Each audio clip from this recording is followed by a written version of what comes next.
think we probably are in a recession, and that recession will get worse. But these things pass, and then there will be boom times again. So it'll probably be some tough going for, I don't know, a year.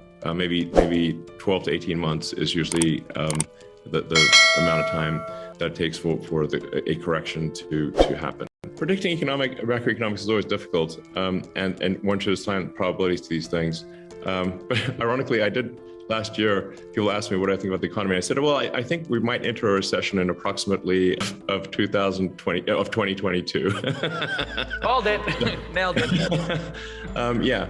Recessions are not necessarily a bad thing. I've now been through a few of them, and what tends to happen is if you have a boom that goes on for too long, you get misallocation of capital. It starts raining money on fools, basically. It's like any dumb thing gets money, and I'm sure you've seen a few of those. At some point, it gets just out of control, and you just have a misallocation of human capital, where people are doing things that are silly and not useful to their fellow human beings.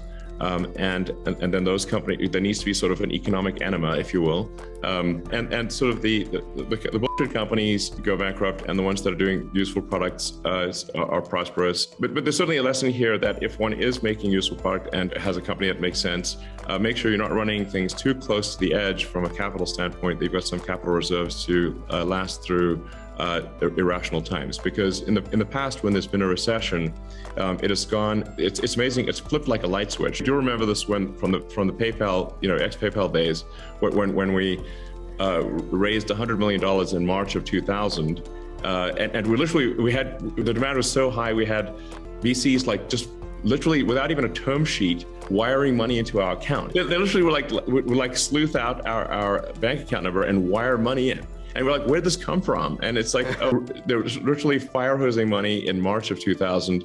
And then in April 2000, the market went into free fall, and it went from raising money was trivial to even good companies could not raise money in a month.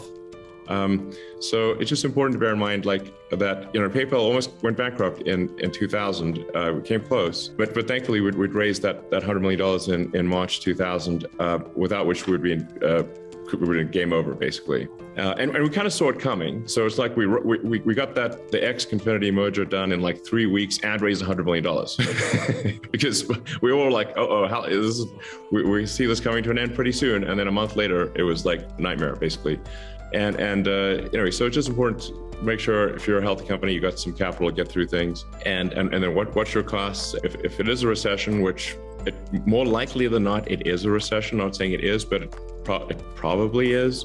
Then just watch your cash flow and get to positive cash flow as soon as you can. The obvious reason for inflation is that the government printed a zillion amount of more money than it had. So it's like the government can't just issue checks far in excess of revenue without there being inflation. Velocity of money held constant. So unless there's something would change with velocity of money, but it's just if the federal government writes checks, they never bounce. So that is effectively creation of more dollars. And if there are more dollars created, then the increase in the goods and services output of the economy, then you have inflation.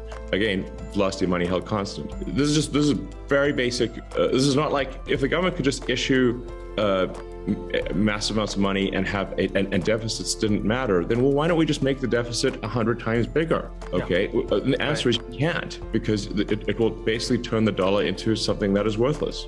So, and various countries have tried this experiment multiple times. It's not like, oh, I wonder what happens if this is done. Yeah. Have you seen Venezuela? Like the poor people of Venezuela have been just run roughshod by their government.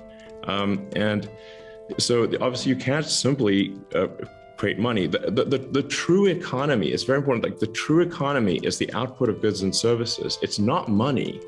It's literally what is the output of goods and services. Money is simply a way for us to, or anything that you call money, is a way for us to conveniently exchange goods and services without having to engage in barter, and also to shift obligations in time. Those are the two reasons that you have money.